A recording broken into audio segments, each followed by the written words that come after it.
Hello everybody, welcome to Hot Topics Wednesdays.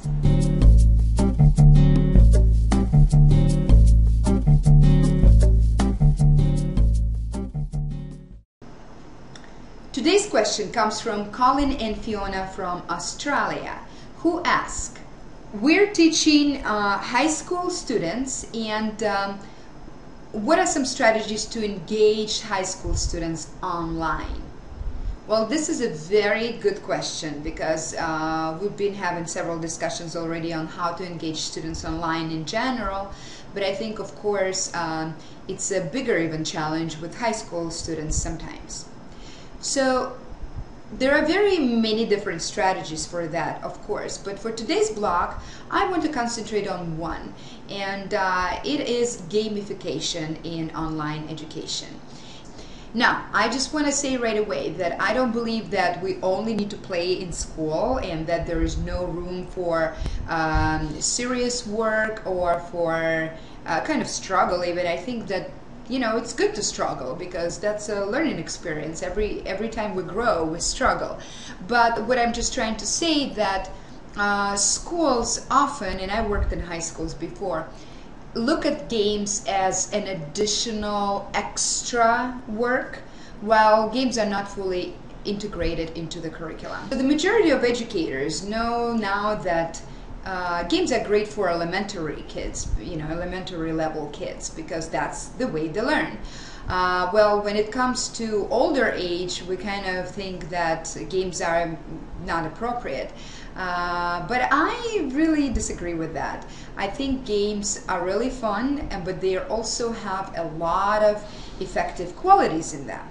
So, first of all, in any educational game, there are very clear goals and set objectives that need to be reached by the participant. Second, usually games offer some real life problems that the participant needs to solve, and they set an authentic environment in which the whole game is going on. So usually games also have differentiation tools built into them, so they are appropriate from the players of different levels, and that's what we want to have in our classroom, is differentiated learning, where we support learners at the different stages of their development. Games also present a form of assessment which is both formative and summative, because the learner is constantly receiving a feedback on how he or she is doing. And at the end, of course, the summative assessment is whether you achieved the goal or not. Games also show that knowledge is not just a memorization of facts. It can be constructed, produced, and shared with others. Games also involve a lot of collaborative experiences. Sometimes I watch my brother sitting and talking, having a heated discussion with somebody across the world, and in another city or even another country, and they together collectively work on solving the problem.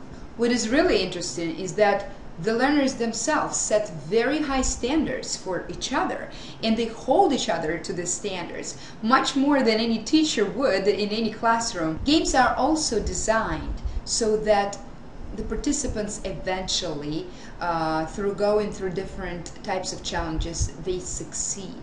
I think that that's a very good feature of the games, because it makes learning very emotionally comforting for the participants, and they also do not feel as failure when they do not achieve a goal as much, for example, as opposed to a failed test in a classroom.